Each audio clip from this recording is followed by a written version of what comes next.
मंगलम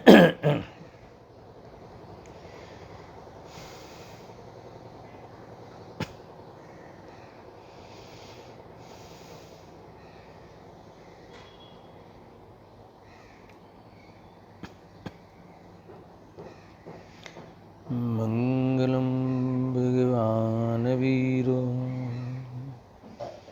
मंगलम गौतम घड़ी मंगलम कुंद कुंदारी जैन धर्मस्तु मंगलम सर्वमंगलमांगल्यं सर्वकल्याणकारकं प्रधानं सर्वधर्माणां जैनं जयतुं शासनं जैनं जयतुं शासनं सर्वव्यापीकचिद्रूपं स्वरूपाय परात्मने सोपलब्धिप्रसिद्धाय ज्ञानानन्दात्मने नमः। आत्मरूपयनुपमयद्भुतं याहिनखे भवसिन्धुतरो आत्मरूप।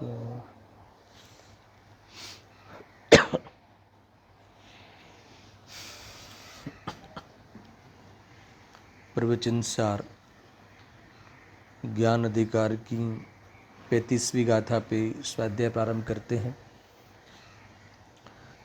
कल 34वीं गाथा में बहुत मार्मिक बात ये आई कि केवली और शुद्ध केवली के आत्म अनुभव में समान ही है, जो ज्ञप्ति क्रिया है ना, क्योंकि केवली भगवान केवल ज्ञान के द्वारा वही उस भगवान आत्मा का ही संचेतन करते हैं और शुद्ध केवली भी शुद्ध ज्ञान के द्वारा भगवान आत्मा का ही संचेतन करते हैं। इसीलिए इस अपेक्षा तो दोनों समान ही है। और जो शुद्ध ज्ञान में जो उपाधि है, जो शुद्ध की उपाधि है, शुद्ध को जानने रूप जो ज्ञान परिणमता है, अर्थात केवल ज्ञान लोकालोक को जानने रूप परिणमता है, वहाँ लोकालोक की उपाधि और यहाँ शुद्ध की उपाधि को अगर नहीं गिनते हैं, क्योंकि वो तो निमित्त है। जब ये ज्ञान रूप परिणमन होता है तो किसी न किसी ज्ञेय रूप ज्ञान परिणमन होता है, तो वो ज्ञेय निमित्त कहलाता है। तो उस ज्ञान को उस ज्ञेय की ओर से कुछ नाम दिए जाते हैं, मगर वो उपाधि है। नाम उपाधि यानी उस ज्ञान को उपाधि देना, यानी नाम देना, डिग्री देना। डिग्री देते ना, उपाधि लोक में डिग्री देते हैं ना।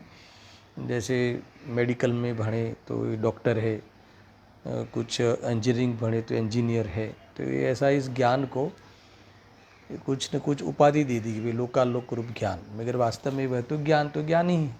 और उपाधि को नहीं गिने तो जानने रूप परिणमन है, वो तो ज्ञान ही है, तो ज्ञान का परिणमन है।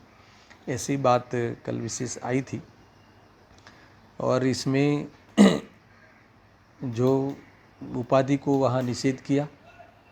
अब जो अभी की जो गाथा आने वाली है 35वीं गाथा में, जो ज्ञान और ज्ञायक में जो भेद करते हैं, उस भेद का भी निषेध करते हैं। यानी आत्मा ज्ञान के द्वारा जानता है, वह भी पोसाता नहीं है, तो समझाने के लिए। क्योंकि देखो, इतनी महान हस्ती ज्ञायक भाव है ना, एक सत्ता, पूरी त्रिकाल सत्ता, अगर उसके कार्य को भी अगर भेद करके ज्ञान गुण के द्वारा कहेंगे तो थोड़ा अपमान जैसा लगता है ना। जैसे आत्मा ज्ञान के द्वारा जानता है, वास्तव में ऐसी अनंत शक्तियों का पिंड है आत्मा, तो स्वयं आत्मा ज्ञान रूप परिणमित होता है। इस प्रकार से अभेद यहाँ बात यहाँ मुख्य करी है। और ज्ञान और ज्ञाता, ज्ञान और ज्ञायक का भेद भी यहाँ नहीं गिनना, अर्थात तो उसका भी निषेध करके यह स्वभाव की महिमा की है। देखो उत्थानिका पढ़ता हूँ। अब आत्मा और ज्ञान का अब वो श्रुत की वो लोकालोक रूप ज्ञान और शुद्ध ज्ञान वाला जो उपाधि वाली बात तो हटा दी इन्होंने, ऐसा है ना। देखो, अब आत्मा और ज्ञान का कर्तृत्व करणत्वकृत भेद दूर करते हैं, अर्थात परमार्थ अभेद आत्मा में आत्मा शुद्ध क्रिया का कर्ता है और ज्ञान करण है, ऐसा व्यवहार से भेद किया जाता है। तथापि आत्मा और ज्ञान भिन्न नहीं है, इसीलिए अभेदने से आत्मा ही ज्ञान है, ऐसा समझाते हैं। देखो 34 और 35 गाथा का अंतर ख्याल में आएगा, भी किस किस का निषेध करते हैं। कि जैसे आगे की गाथा में शुद्ध ज्ञान में सोपाधिक का निषेध किया, शुद्ध की उपाधि का निषेध किया, अर्थात तो द्रव्य रूप जो द्रव्य श्रुत रूप जो निमित्त था है ना, उस निमित्त का निषेध किया। निषेध किया अर्थ इसका अर्थ है कि उससे ज्ञान नहीं होता, ज्ञान से उसका कुछ भी लेना देना नहीं, और मतलब ज्ञान की महिमा उससे नहीं, ये बात वहाँ आई थी। अब यहाँ कहते हैं कि आत्मा और ज्ञान में कर्ताकरण संबंधी भेद का भी इतना भी अंतर मत करो, वो भेद का यहाँ निषेध करते हैं। बहुत बड़ी बात है ना कि मान लो कोई बहुत महापुरुष हो, लौकिक में कोई बड़ा अमीर हो, तो उसको कुछ ये 4 मकान इसके है ना, ये इतना सोना इसके है, ऐसा भेद कर करके वो महान है तो है, अरे वो स्वयं स्वामी है, स्वयं सबका स्वामी है। तो ये बात यहाँ मुख्य लेनी है, ये बात यहाँ करी है। देखो गाथा 35 का, जी जान तो ते ज्ञान नहीं जीव ज्ञान थी ज्ञायक बने, पोते प्रणम तो ज्ञान रूपने ज्ञान स्थित संवर्थ छे।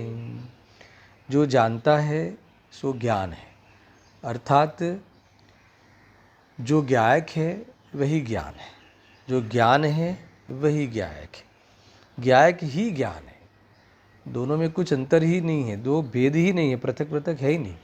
आगे क्या कहते हैं, ज्ञान के द्वारा आत्मा ज्ञायक है ऐसा नहीं है, गजब की बात है, बहुत भारी पड़े ना।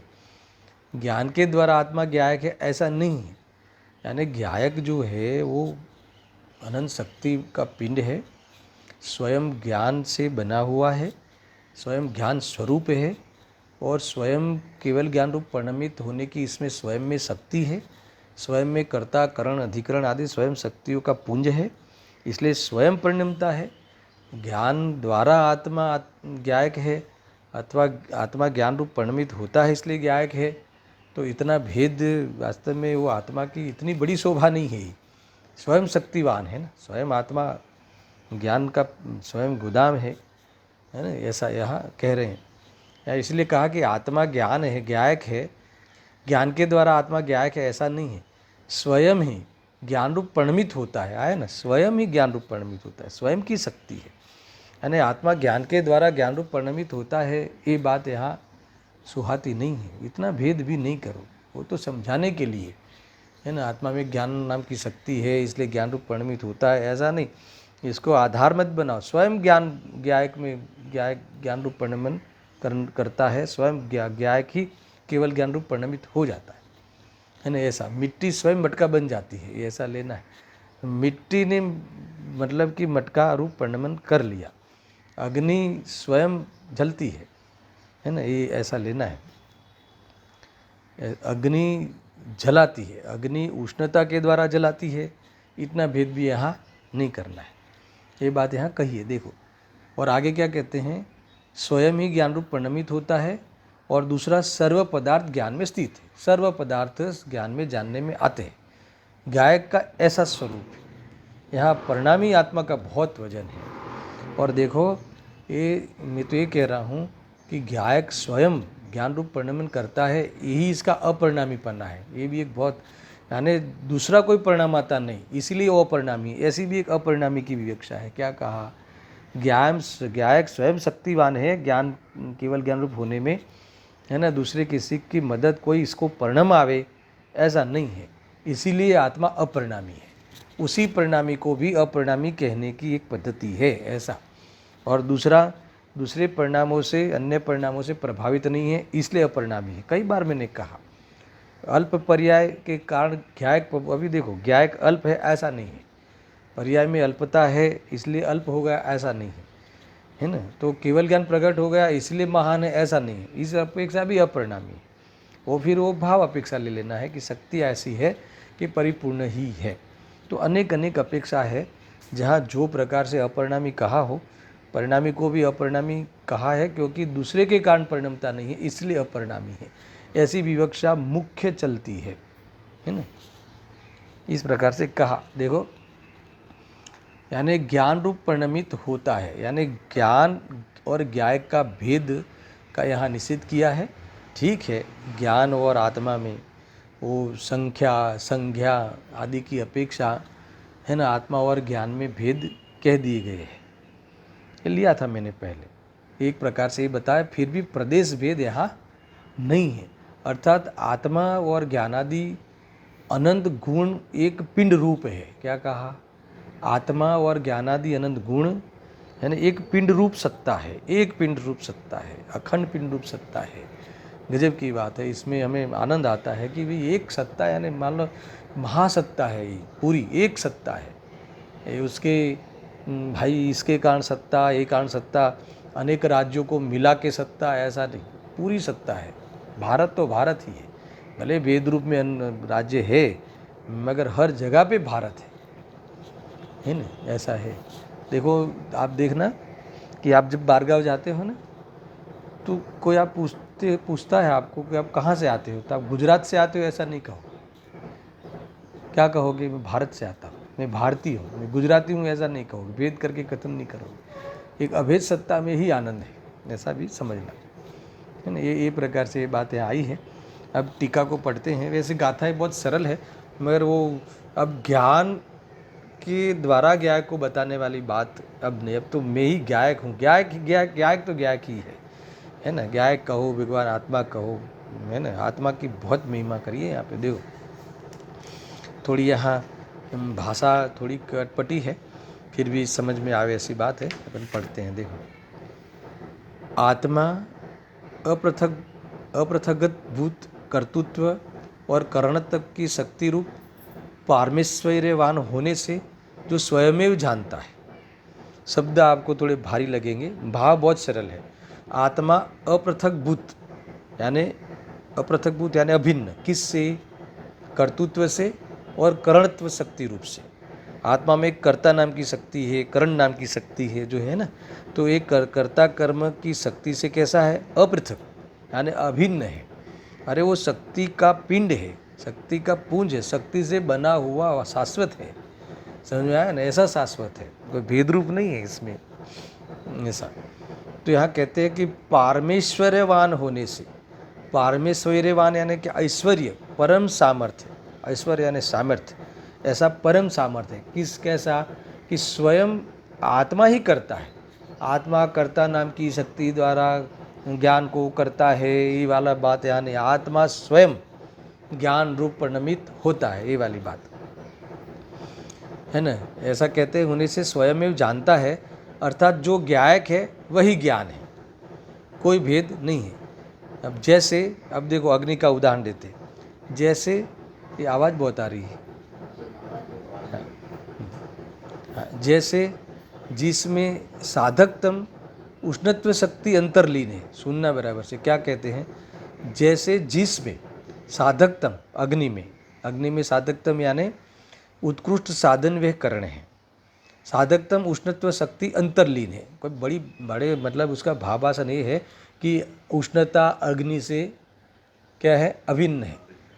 उष्णता वास्तव में, अग्नि जो है उष्णता में नाचती है ना। नमक खराश में केली करता है। कल ये कहा था कि ज्ञान आत्मा में केली करता है, आज कह रहे हैं कि आत्मा ज्ञान में केली करता है। अरे आत्मा ही ज्ञान है, समझ में आया? ऐसे अग्नि कहाँ है? तो उष्णता में अंतर्लीन है। उष्णता उसमें साधकतम उष्णत्व शक्ति अंतर्लीन है, शक्ति आत्मा में उस अग्नि में अंतर्लीन है। अग्नि ही उष्णता है, ऐसा कहने वाले। देखो, साधकतम उष्णत्व शक्ति अंतर्लीन है। ऐसी स्वतंत्र अग्नि की दहन क्रिया की प्रसिद्धि होने से उष्णता कही जाती है। क्या कहा? ऐसी स्वतंत्र अग्नि के, नीचे अर्थ भी दिए हैं, जो स्वतंत्र रूप से करे वह कर्ता।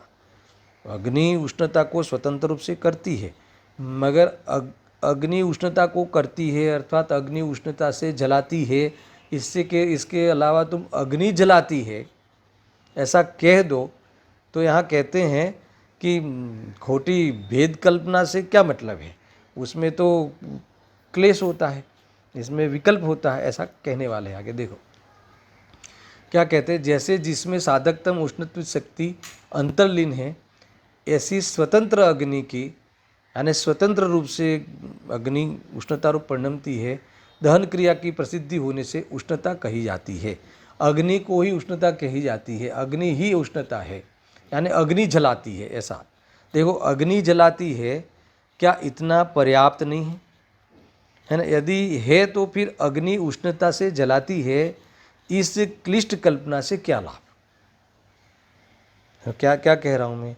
इतना पर्याप्त नहीं है। आत्मा जानता है, आत्मा ज्ञान के द्वारा जानता है। जब आत्मा जानता है, इतने से पर्याप्त नहीं है ख्याल में? या मैं जानन स्वरूप हूँ, मैं जानता हूँ, इतना पर्याप्त नहीं है। तो फिर मैं ज्ञान के द्वारा ज्ञेयों को जानता हूँ, है ना, ऐसा क्लिष्ट कल्पना से क्या लाभ? इसमें क्लिष्ट शब्द डाला है, क्लिष्ट का अर्थ क्लेश, इतना विकल्प होता है। क्लिष्ट मैं जानता हूँ, अरे मैं जानन स्वरूप हूँ, मैं जानन स्वरूप हूँ। ऐसा खड़ी खड़ी की है, तो खड़ी खड़ी की है क्या मतलब है? खड़ी है, खड़ी तो खड़ी ही होती, खड़ी खड़ी की है, इतना भेद क्यों करते हो? समझाने के लिए भेद होते हैं, अनुभव के लिए भेद नहीं होता। भेद में अनुभव नहीं होता और अनुभव में भेद नहीं होता। और अभेद अनुभूति जिसकी होती है वो अनंत गुणात्मक ही होता है। और अनंत गुणात्मक अनंत गुणों को एक एक करके अनुभव नहीं किया जाता है ना। एक एक करके अनुभव करने में क्लेश होता है, विकल्प होते हैं, राग होता है ना, उपयोग स्थिर नहीं होता। मैं चैतन्य स्वरूप हूँ, अर्थात तो अनंत गुणात्मक मैं हूँ, मैं ही हूँ, मैं हूँ, बस हूँ। अब हूँ तो हूँ के लिए अब मुझे विकल्प की भी क्या आवश्यकता है? इस प्रकार से विकल्प की भी यहाँ जरूरत नहीं है। इतनी मजबूत बातें हैं इसमें, देखो। हाँ, परंतु ऐसा नहीं है, अब सुनना, ऐसा नहीं है कि जैसे पृथकवर्ती हंसिए से देवदत्त काटने वाला कहलाता है, उसी प्रकार पृथकवर्ती ज्ञान से आत्मा जानने वाला ज्ञायक है ना। ऐसा कोई भेद नहीं है। सुनना बराबर से, आत्मा ज्ञान से ज्ञेय को जानता है। तो देखो, एक 16वीं गाथा आपने यहाँ मेरे साथ पढ़ी थी, तो 16वीं गाथा में अभिन्न षटकारक की बात की थी और मूल भावार्थ में हमने भिन्न षटकारकों से भी बात की थी, है ना। मिट्टी स्वयं घड़े रूप परिणमती है ना, वही वास्तव में करता है, वही करण है, वही अधिकरण है आदि। हमने 6 कारक की क्रिया से अभिन्न मिट्टी को ही, मिट्टी ही करता, मिट्टी ही करण, है ना, ऐसा वहाँ किया था। मगर कुम्हार ने मिट्टी के द्वारा घड़ा बनाया, ये सारी बातें जो 6 कारक भिन्न भिन्न कारक कहे थे, तो वो तो व्यवहार से कहे थे, समझ में। यहाँ हंसिए का उदाहरण दिया, हंसिए से, हंसिए आने वो आता ना साधन, दातरडू कहे से गुजराती में, दातरडा, वो उसके द्वारा घास को, है ना, कट करता है, ऐसा हंसिए के द्वारा। तो यहाँ कहते हंसिए के द्वारा देवदत्त काटने वाला कहलाता है ना, ये कटिंग वाला है, ऐसा कहलाता है। तो ऐसा पृथकवर्ती ज्ञान नहीं है। ज्ञान का अगर पृथक मानोगे, ज्ञान का और ज्ञाय का अन्यपना तो है, मगर जैसा देह और आत्मा है वैसा ज्ञान और आत्मा पृथक नहीं है ना। नहीं तो वो अचेतनता का बात आएगा। फिर भी यहाँ तो अन्य है, उसको भी गौण करके भेद का भेद, और जो ज्ञान और ज्ञाय का भेद को गौण करके, अर्थात निषेध करके, गौण करके निषेध करना, वही मैं हूँ, मैं तो ज्ञाय की हूँ, ऐसा भेद में भी यहाँ रहने के लिए मना किया है। फिर भी इन्होंने कहा कि अगर तुम भेद करोगे तो ऐसा भेद मान लोगे कि जब ज्ञान के द्वारा आत्मा जानता है तो ज्ञान को कहीं से लाना चाहिए, लाया जा सकता है, ऐसी बात हो जाएगी। अगर तुम सर्वथा भेद मानोगे और भेद भी तुम्हारी दृष्टि टिक जाएगी, तो ठीक है, आत्मा ज्ञान के द्वारा जानता है तो ज्ञान कहीं से ले आते हैं और आत्मा को ज्ञानवान बना देते हैं और आत्मा ज्ञान रूप कार्य करा देते हैं। तो ये समस्या आएगी। तो मगर ऐसा है नहीं, आगे कहने वाले, अगर ऐसा होता तो उस ज्ञान को आत्मा के साथ ही क्यों जोड़ा?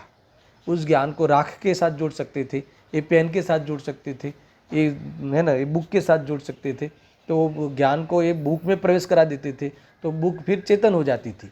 तो ऐसा नहीं होता। तो ये प्रकार सारी बातें यहाँ समझाई है, मैं बताता हूँ, देखो लॉजिक भी है। परंतु ऐसा नहीं है कि जैसे पृथकवर्ती हंसी से देवदत्त काटने वाला कहलाता है, उसी प्रकार पृथकवर्ती ज्ञान से आत्मा जानने वाला है, ऐसा नहीं है। अगर ऐसा हो तो क्या होगा, यदि ऐसा हो तो दोनों के अचेतनता आ जाएगी, है ना। ऐसे बहुत मत है ना, नैयायिक मत आदि मत है कि आत्मा अलग है, ज्ञान अलग चीज़ है। अलग है मगर ऐसा अलग नहीं है कि कहीं से लाके आत्मा में ज्ञान को प्रवेश कराया जाए। ख्याल में आया? मगर ऐसे मत तो है, संप्रदाय है ऐसी कि भाई ज्ञान कहीं से ले आओ, फिर आत्मा में ज्ञान का प्रवेश कराओ और चेतन बन जाता है। तो हमारे जैन शासन उनको पूछता है कि तो आपने इस छाते में क्यों ज्ञान को नहीं लगाया, आपने इस घर में घर में क्यों नहीं प्रवेश कराया, तो घर चेतन हो जाता था। तो ऐसा नहीं है, ज्ञान और ज्ञायक में गुण और गुणी का भेद तो है, मगर ऐसा भेद नहीं है जो आप कह रहे हो। वास्तव में तो पूरा ज्ञायक ज्ञान और ज्ञायक यानी ज्ञायक ज्ञान से बना हुआ है, ज्ञायक ही ज्ञान है, कहीं से लाना नहीं पड़ता। इससे कितनी बड़ी बात होती है। देखो, हमें ज्ञान के लिए कहा ना, तो सुख के लिए भी समझ लेना। और हम ज्ञान और सुख को हम पृथक मानते हैं कि नहीं मानते, वो बताओ पहले दर्शक। अरे हम सुख कहाँ कहाँ ढूंढते हैं, ज्ञान के लिए हम कहाँ कहाँ भटकते हैं। यहाँ कहते हैं कि स्वयं ज्ञान रूपी आत्मा है, तो आत्मा ज्ञान रूपी है, यानी मैं ज्ञान रूपी हूँ, ऐसा अनुभव करने से ज्ञान केवल ज्ञान रूप प्रकट हो जाता है ना। अर्थात ज्ञायक पूरा केवल ज्ञान को प्राप्त कर लेता है, आत्मा ऐसा है ना। और विकल्प टूट जाने से स्वयं आत्मा स्वयं पूरे सुख रूप सुख को प्राप्त कर लेता है। सुखी होने के लिए पर की पराधीनता नहीं है। कितना है, पर का लक्ष्य करके तो राग होता है, और राग की पूर्ति में सुख की कल्पना करता है। इतना खराब काम आज इस जीव ने अनादि से किया है, अब तो थोप जाओ, थम्भो, ऐसा यहाँ कहते हैं। कई बातें हैं भाई, इसमें समझना। देखो यहाँ कहते हैं, परंतु ऐसा नहीं है कि जैसे पृथकवर्ती हंसी से देवदत्त काटने वाला कहलाता है, उसी प्रकार पृथकवर्ती ज्ञान से आत्मा जानने वाला गायक है, ऐसा नहीं है। यदि ऐसा हो तो दोनों के अचेतनता आ जाएगी। कैसे अचेतनता आ जाएगी? क्योंकि अभी एक आत्मा है और ज्ञान गुण कहीं मिलता है बाजार में, फिर इसीलिए अभी आत्मा भी अचेतन हो गया और वो ज्ञान गुण भी आत्मा बिना का हो गया।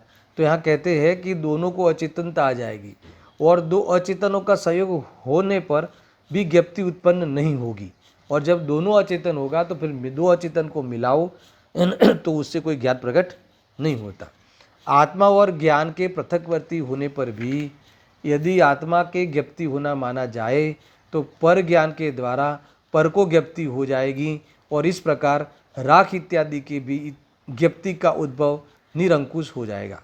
समझ में आया? अगर तुम ऐसा मानते हो कि नहीं नहीं होता है, ज्ञान कहीं मिलता है ना, और ज्ञायक आत्मा कहीं है, दोनों को मिला के अगर जो ज्ञप्ति क्रिया मानी जाएगी तो पर के द्वारा पर की ज्ञप्ति, यानी फिर तो किसी के साथ भी जोड़ो और तुम चेतन बनाते जाओ, आत्माएं बनाते जाओ, ऐसा निरंकुश हो जाएगा, है ना। सारा जगत कोई एक व्यवस्था ही नहीं बैठेगी, निरंकुश का अर्थ, है ना। ये यहाँ कहते हैं। अब जो ब्रैकेट में इसको समझाया है, दर्शन ख्याल में आ रहा है क्या? देखो, लॉजिक देते हैं, न्याय देते हैं, ये सैद्धांतिक गाथाएं हैं, और उसमें तुम्हें परम अध्यात्म ये लेना है कि इसीलिए मैं तो ज्ञानवान हूँ, मुझे ज्ञान के लिए मैं स्वयं ज्ञानवान हूँ, और मैं कहीं ज्ञान लेने जाऊँ। दीपक स्वयं प्रकाशवान है और उसको प्रकाशने के लिए कोई दीपक चाहिए, अर्थात तो उसको प्रकाश के लिए किसी के पास भीख मांगनी चाहिए। ऐसा होता है क्या? तो खाली ज्ञानवान है कि आनंदवान भी है? तो आनंदवान है तो आनंद के लिए फिर ये सब तुच्छ चीज़ें, ये उद्गल गेहूँ का आटा, है ना, ये सब बाह्य की चीज़ें। गुरुदेव सिंह तो कहे रोटली दाળ भात શાક પતરવેલિયા એમાંથી સુખ આવે, है ને। આ મોજથી બધાને ભોગવે અને કહે કે આજે તો ઘણી શાંતિ થઈ, तो क्या ऐसा नहीं होता, है ना। ये मूर्ख है। देखो, आत्मा अनाहारी है, आत्मा ज्ञानवान है, आत्मा वास्तव में सुख का और ज्ञान का आहार वाला है। देखो, तुम जिसका सेवन कर लो, अतीन्द्रिय आनंद का सेवन कर लो, तो जीव अनंत काल तक सुखी होगा। ऐसा है। देखो, आज करो दर्शन, कल करो अनंत भव के बाद करो। अगर तुम ऐसे भेद ज्ञान में नहीं लगे, है ना, मात्र बाहर के सहयोगों की ही व्यवस्था में और उसी को ही मेंटेन करने में उपयोग लगाते रहे तो ये कब करोगे, ये कब करोगे। देखो ये अवसर आया है, मुझे तो ये बताना है। हम अभी भी बाहर के शरीर के रोगों की सावधानी और उससे बचने के लिए करते हैं, मगर रोग मेरे में होता ही नहीं। हमारा आत्मा का रोग अगर गिना जाए तो राग है, शरीर के प्रति का राग है। अगर वो राग भेद ज्ञान से मिट जाए, है ना, उसमें कोई जात की बाहर की औषधि की अधीनता नहीं है। वेद ज्ञान रूप औषधि अगर तुम सेवन कर लो एक बार तो देख लो फिर तुम्हें कभी आना ही नहीं पड़ेगा। गजब की बात है। जैसे आज दर्शन करने के लिए गए थे ना हम लोग, तो जैसे भगवान की वो अवस्था देखो तो मुझे ऐसा भाव आता है कि प्रभु बस ऐसी अवस्था को प्राप्त हो जावे, है ना। आत्मा अकेला है और अकेला हो जावे, देह के साथ कोई संबंध नहीं है। आत्मा का असंख्यात प्रदेश की ये चेतनता पूरी इस आकार में बसती है अनंत गुण को लेके। कितनी कोई झंझट, किसी के साथ कोई मेल ही नहीं है ना। फिर वो आना और फिर गतियों में घुलना और फिर वापस किसी पदार्थों से मेल करना और आधीनता रखना, जानने में आधीनता, भोगने में आधीनता, और मिल जाए पदार्थ ऐसी, है ना, भ्रम करके बस अपेक्षाओं रख रख के दुखी होना। तो इसीलिए एक ही बार ऐसा काम कर ले कि आना ही नहीं पड़े। जो ओरिजिनल अवस्था, आर्यंत अवस्था, सिद्ध अवस्था को आत्मा जो अपनी ओरिजिनल अवस्था को प्राप्त कर ले, है ना, तो फिर वो अवस्था सादी अनंत काल रहने वाली है, बदलती नहीं। बदलती हुई पर है दूसरी नहीं होती, वही रहती है। बदले तो भी पुनः पुनः सिद्ध अवस्था होती है, हर समय बदले मगर सिद्ध अवस्था होती। देखो एक बार शांति से सोचना कि अब बहुत हो गया, अभी ये बाह्य के संयोगों को छोड़ना और मिलाना और बस इस वाली अवस्थाओं को अपना मानना और दुखी होना इस आत्मा को शोभा नहीं देता। कहाँ से ये बात आई, देखो बस जैसे भी है ना। आत्मा और ज्ञान पृथक है, पृथक है यानी अन्य अन्य है। देखो अन्यत्व और पृथकत्व आगे ज्ञेय तत्व प्रज्ञापन में बहुत खुलासा किया है। ज्ञान और आत्मा अन्य अन्य है और देह और आत्मा पृथक पृथक है। ख्याल में आया ना। किंतु ज्ञान आत्मा के साथ युक्त हो जाता है ना। यहाँ तो देखो उदाहरण लिया है, जो पृथक वाला कोई पृथक मानता है तो पृथक नहीं है, अन्य है। पर यहाँ कोई पृथक माने, आत्मा और ज्ञान पृथक है और ज्ञान और आत्मा के साथ युक्त हो जाता है, मिलाने से कोई ऐसा माने, ऐसा मत है, दर्शन पागलपन है ऐसा। तुम्हें ऐसा लगता हो कि ऐसा कोई पागल होता होगा कि ज्ञान और आत्मा मतलब पृथक है और किंतु ज्ञान आत्मा को ज्ञान से युक्त किया जा सकता है, ऐसा ये प्रोसेस किया जा सकता है ना। ऐसा कोई माने तो मिथ्यात्व है यहाँ कहने वाले। देखो इसीलिए आत्मा जानने का कार्य करता है। यदि ऐसा माना जाए तो जैसे ज्ञान आत्मा के साथ युक्त होता है, उसी प्रकार राख, घड़ा, स्तंभ इत्यादि समस्त पदार्थों के साथ युक्त हो जाए और उससे वे सब पदार्थ भी जानने का कार्य करने लगे, ऐसा हो जाएगा। मगर किंतु ऐसा होता नहीं है। इसलिए ज्ञान का अभिन्नपन्ना किसके साथ है, आत्मा के साथ है ना। इसीलिए आत्मा और ज्ञान पृथक नहीं है और अपने से अभिन्न ऐसे समस्त सुनना, इसलिए आत्मा ही ज्ञान है। और लास्ट बात कहते हैं, और अपने से अभिन्न ऐसे समस्त ज्ञेयाकार रूप परिणमित जो ज्ञान है, उस रूप स्वयं परिणमित होने वाले को, उस रूप से परिणमित होते हैं उनको सारे पदार्थ कार्यभूत यानी निमित्त भूत, समस्त ज्ञेयाकारों के कारणभूत समस्त पदार्थ ज्ञानवर्ती ही कथनचित है। यानी इनके सारे पदार्थ ज्ञान में स्थित होते हैं, ज्ञान में निमित्त बनते हैं, ज्ञान में आते हैं और आत्मा ज्ञान रूप परिणमित होता है। ज्ञान के द्वारा परिणमित होकर ज्ञेय को जानता है, इतनी लंबी बात नहीं है, इतनी प्रोसेस नहीं। आत्मा ज्ञान रूप परिणमित होता है और ऐसे ज्ञान में सब ज्ञेय स्थित है। ऐसा कहकर बात को समाप्त किया। इसके बाद की अब 36वीं गाथा में तो फिर वो जो ज्ञान में ज्ञेय स्थित होता है, तो अब ज्ञान और ज्ञेय के बारे में हमें और खुलासा करो कि वो ज्ञेय क्या है और वो ज्ञान क्या है, अर्थात ज्ञेय क्या है और ज्ञान क्या है, वो वाली बात आगे कहने वाले हैं। मुझे थोड़ा विकल्प था कि गुरुदेव सिंह का प्रवचन का कुछ अंश हम थोड़ा पढ़ते हैं 35वीं गाथा में, है ना। थोड़ा इशारा किया है तो थोड़ा पढ़ लेते हैं। देखो, आत्मा अपृथक भूत कर्तृत्व और करणत्व की शक्ति रूप परमेश्वर्य वाला होने से स्वयं ही जानता है। यानी कर्ता और करण स्वयं है, स्वयं आत्मा स्वयं ज्ञान, स्वयं ज्ञान जानने रूप परिणमता है। अर्थात जो ज्ञायक है वही ज्ञान है, सम्यक शुद्ध ज्ञान। ये 2-3 बातें गुरुदेव जी ने बहुत बढ़िया कही है, इसलिए मुझे विकल्प आया। देखो, सम्यक शुद्ध ज्ञान में चौथे गुण स्थान में आत्मा कर्ता और ज्ञान करण ऐसे भेद नहीं है। देखो वस्तु में तो कभी भेद नहीं है, मगर जो सम्यक दर्शन करता है वो इस ऐसा अनुभव करता है। कैसा? यानी भगवान आत्मा का दर्शन करता है, यानी सम्यक दर्शन में आत्मा का दर्शन होता है। सम्यक दर्शन में आत्मा का दर्शन होता है। कैसा होता है? कि स्वयं ही चैतन्य स्वरूप हूँ, ऐसा दर्शन होता है। सम्यक दर्शन में मैंने ज्ञान के द्वारा सबको जानता हूँ, ऐसा नहीं, मैं चैतन्य स्वरूप हूँ, ऐसा दर्शन किस में होता है? सम्यक दर्शन में।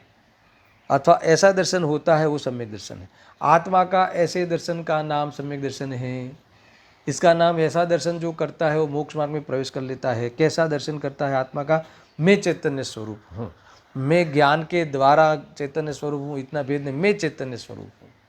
ये जो जानंद स्वरूप है वो ही मैं हूँ, वो जानंद स्वरूप ही हूँ, है ना। ऐसा यानी वो, इसका अर्थ ये है कि ये तो मैं बोलता नहीं, वो ज्ञानी ऐसा अनुभव करता है। इसका अर्थ ये है कि इसे ज्ञान की भी, ज्ञान गुण लाने की भी गरज नहीं लगती, इसको केवल ज्ञान प्रकट करने की भी गरज नहीं लगती, क्योंकि आत्मा स्वयं ज्ञान रूप परिणमित होने का परिणामी स्वभाव वाला है ना। और किसी से परिणमता नहीं, ऐसा अपरिणामी स्वभाव वाला है।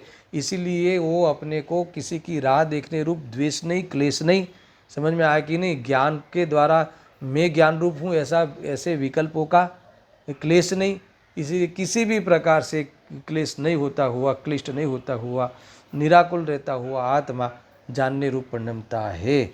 ऐसा वास्तव में आत्मा का अद्भुत स्वरूप है। यहाँ ये कहा है, देखो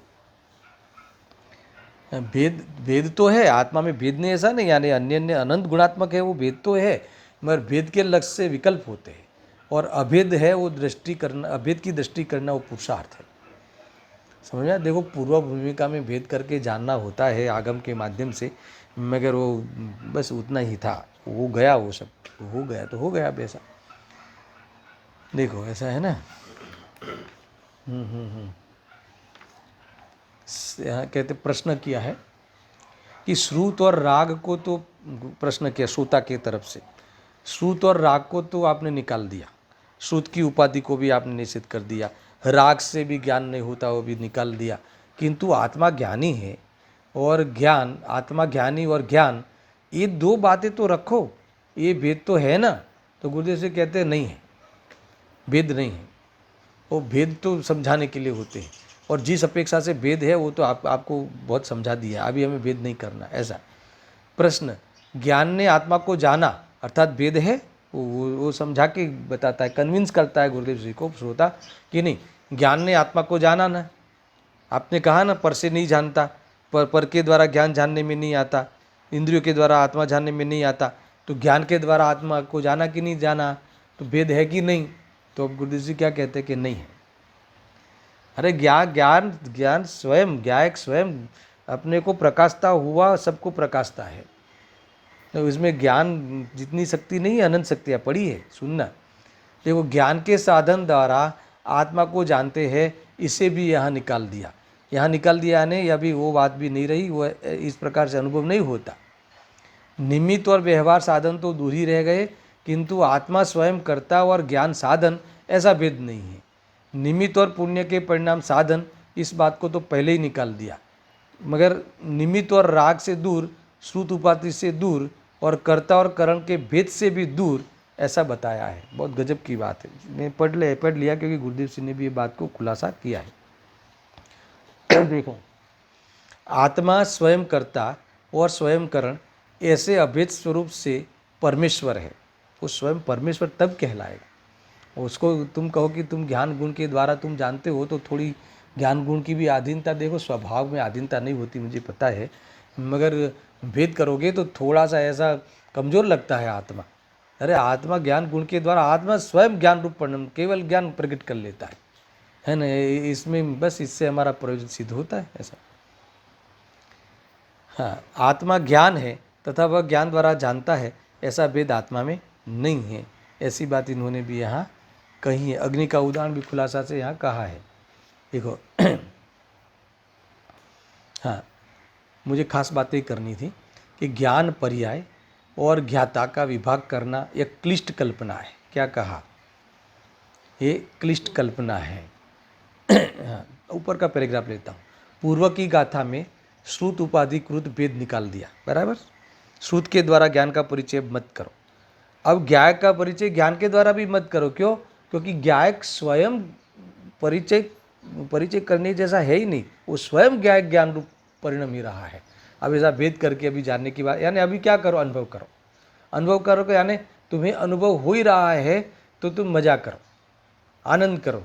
यानी तुम्हें किसी भी चीज़ के लिए आवश्यकता नहीं है। सुनना, अब कहते हैं कि ज्ञाता और ज्ञान के विभाग की क्लिष्ट कल्पना से क्या प्रयोजन। देखो, सुबह से बैठ जाओ कि मैं ज्ञान स्वरूप हूँ, मैं आनंद स्वरूप हूँ, तो तुम्हें लगता है कि उससे आनंद आता हो किसी को? अच्छा, आनंद आता हो तो फिर वो ऐसा विकल्प करना बंद मत करो।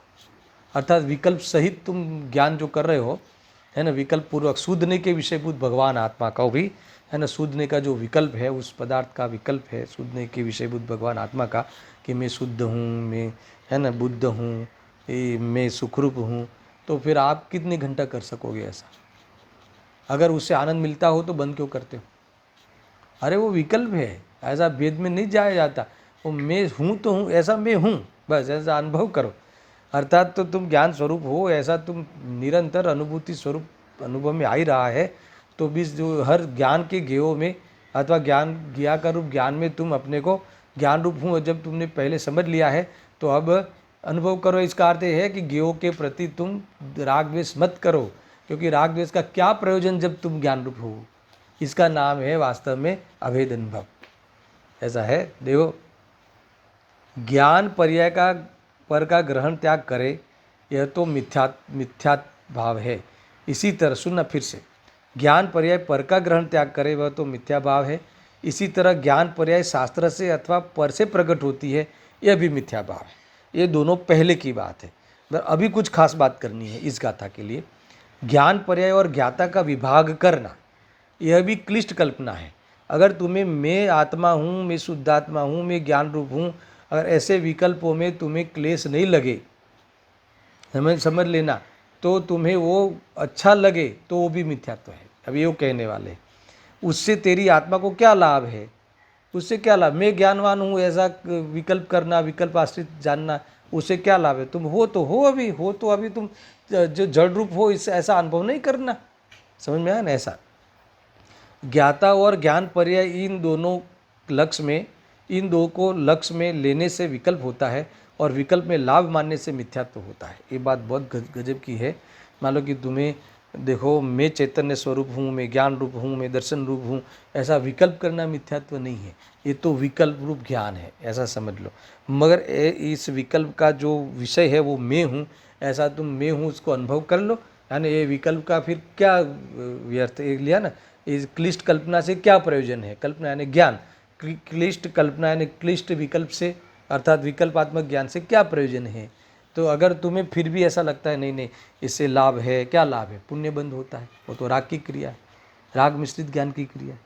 तो अगर तुम उसे लाभ रूप मानोगे तो फिर वो मिथ्यात्व में चला जाएगा। ऐसा गुरुदेव सिंह ने कहा है। इस गाथा और इसकी टीका में अभिन्न कर्ता और करण की ही बातें हैं। आगे 16वीं गाथा में भी हमें इसका सामान्य वो रूप देख के आए हैं।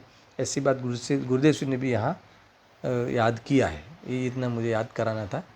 अभी देखो कितनी बातें हो गई, सुनना। 35वीं गाथा के बाद 36वीं गाथा मैं प्रारंभ करता हूँ, और ये इसमें बहुत बड़ी, ये टीका के बाद और भी 2 प्रश्न जोड़ा है टीका में, और बहुत बड़ी टीका इस प्रकार से हुई है।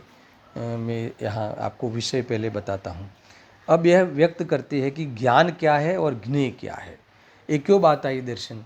इसलिए बात आई कि जैसे अपने से अभिन्न ऐसे समस्त ज्ञेयाकार रूप परिणमित जो ज्ञान है ना, ज्ञेयाकार रूप जो ज्ञान है, अपने से अभिन्न मगर ज्ञेयाकार रूप ज्ञान है, उस रूप स्वयं परिणमित होने वाले को स्वयं परिणमता है। वो ज्ञान स्वयं परिणमता है, अगर ज्ञायक की इस रूप स्वयं परिणमता है, इसलिए ज्ञायक ही ज्ञान है। क्या है? ज्ञायक ही ज्ञान है। और ऐसे ज्ञान में समझना, कार्यभूत समस्त ज्ञेयाकारों के कारणभूत ऐसे ज्ञान आकार रूप ज्ञान में, ज्ञेयाकार रूप जो ज्ञान होता है, इसमें कौन कारण है? निमित्त कौन है? ज्ञेय। सारे ज्ञेय इसमें जानने में आते हैं, इसलिए उसे निमित्त कहते हैं। तो वो समस्त पदार्थ ज्ञानावर्ती है, यानी ज्ञान में स्थित है, ऐसा कथनचित कह सकते हैं। ज्ञायक स्वयं ज्ञान रूप, स्वयं केवल ज्ञान रूप परिणमित होता है और सारे ज्ञेय ज्ञान में स्थित हुए हैं, ज्ञान में जानने में आते हैं। तो अब ज्ञाता और ज्ञान के विभाग की क्लिष्ट ये कल्पना से क्या प्रयोजन। मैं ज्ञाता और ये मेरा ज्ञेय, ये ज्ञेय भी ज्ञान स्वयं ज्ञान वो सारे ज्ञेय जानने में आते हैं, उस रूप होता है ज्ञायक। तो फिर वो ज्ञेय और ज्ञायक का संबंध की भी क्या मतलब है। फिर भी ये जो आपने कह दिया कि ये ज्ञान है और सारे द्रव्य ज्ञेय हैं, क्या जो इसमें स्थित है यानी जानने में आते हैं। तो अब की गाथा में ये बात खुली और खुलासा करने के लिए कहते हैं, तो फिर ये बताओ कि ये ज्ञान क्या है और ज्ञेय क्या है। समझ में आया ना। अर्थात ज्ञान और ज्ञेय दोनों, जो ज्ञान स्वज्ञेय है और ज्ञेय बाकी के पदार्थ पर ज्ञेय हैं, ये सब ज्ञेय हैं। तो ज्ञेय का स्वरूप क्या है और जानने वाले आत्मा का भी स्वरूप क्या है, इसकी बात यहाँ करो। देखो अब यह व्यक्त करते हैं कि ज्ञान क्या है और ज्ञेय क्या है। सुनना बराबर से। छे ज्ञान ते थी जीव ज्ञेय, त्रिधा कहेलू द्रव्य छे, ए द्रव्य परने आत्मा परिणाम संयुक्त जेह छे। ख्याल में आया। बहुत अद्भुत है कि इतनी सरस बात आने वाली है कि प्रभु आपने ज्ञायक को ही ज्ञान कह दिया, तो वो ज्ञायक अर्थात वो ज्ञान वो और वो सबको जानने रूप स्वयं परिणमता है, तो उसमें सब ज्ञेय बने हैं। तो वो ज्ञेय क्या है, ये ज्ञेय क्या है, उसका स्वरूप क्या है और ये ज्ञान का स्वरूप क्या है। तो अब जो ज्ञेय की कथा कहने वाले हैं कि वो ज्ञेय कैसे है, जो जानने में आने वाले ज्ञेय कैसे है। तो जानने में कौन आता है दर्शन, कौन आता है?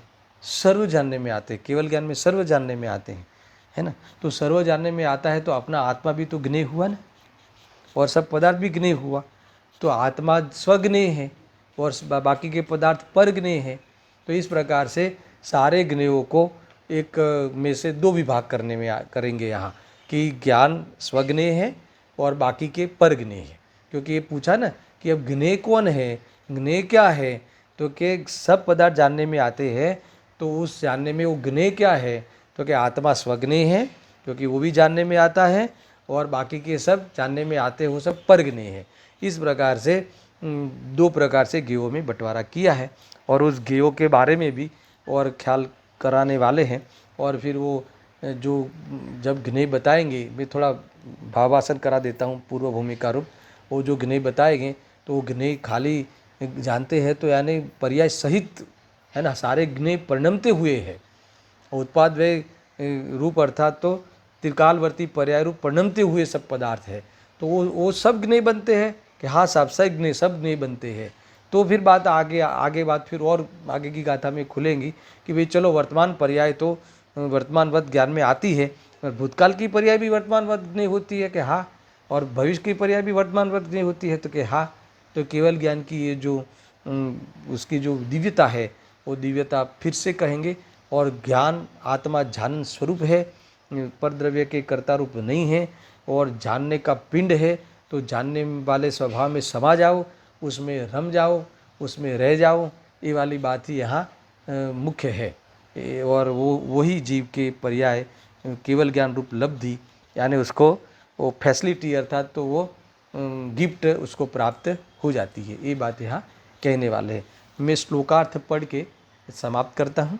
इसकी टीका बहुत लंबी है, बीच में से तोड़ेंगे तो मज़ा नहीं आएगी, इसलिए मैं सिर्फ श्लोकार्थ पढ़ के समाप्त करता हूँ। देखो, इसीलिए जीव ज्ञान है और ज्ञेय तीन प्रकार से वर्णित द्रव्य है। इसीलिए करके पूर्व की गाथा से जोड़ना। इसलिए यानी क्या कि जब आपने कहा कि ज्ञान और ज्ञेय का भी भेद नहीं है आत्मा में, तो आत्मा स्वयं ज्ञायक स्वयं ज्ञान रूप परिणमित होता है और सारे ज्ञेय इसमें स्थित होते हैं। तो इसीलिए अब ये बात यहाँ कहनी है कि जीव ज्ञान है, जीव यानी आत्मा ज्ञान है, और ज्ञेय ज्ञेय ज्ञेय यानी जानने में जो पदार्थ आते हैं वो कैसे है, तीन प्रकार से वर्णित द्रव्य है ना। आत्मा ज्ञान प्रमाण है और ज्ञान ज्ञेय प्रमाण है। तो ज्ञेय कैसे है वो, तो कि 3 प्रकार से वर्णित यानी त्रिकाल स्पर्शी द्रव्य है ना, सट द्रव्यमयी लोक ज्ञान में जानने में आता है। तो ये द्रव्य की परिभाषा भी कर दी। वो द्रव्य कैसे है कि 3 प्रकार से वर्णित यानी स्पर्शित, त्रिकाल स्पर्शित, 3 प्रकार से वर्णित यानी तीनों काल से स्पर्शित, तीनों काल से स्पर्शित यानी वर्तमान, भूतकाल, वर्तमान और भविष्य काल, 3 पर्याय, तीनों प्रकार की पर्याय से परिणमित आत्मा, तीनों प्रकार से परिणमित आत्मा ही नहीं, 6 द्रव्य, ये सब क्या है, ज्ञेय है। सुनना, वह ज्ञेयभूत द्रव्य यानी वो जानने में आने वाले द्रव्य अर्थात आत्मा और पर जो कि परिणाम वाले हैं। समझ में आया ना, जो मेरे ज्ञान में अर्थात केवल ज्ञान में जो जानने में आते हैं, द्रव्य जानने में आते हैं, अर्थात कौन जानने में आता है द्रव्य, तो आत्मा भी तो एक द्रव्य है, वह आत्मा और उसकी भी त्रिकाल तीनों काल वाली पर्याय और बाकी के शेष द्रव्य उनके भी त्रिकाल प्रतित पर्याय, ये सब है ना जानने में आती हैं, जानने में आते हैं।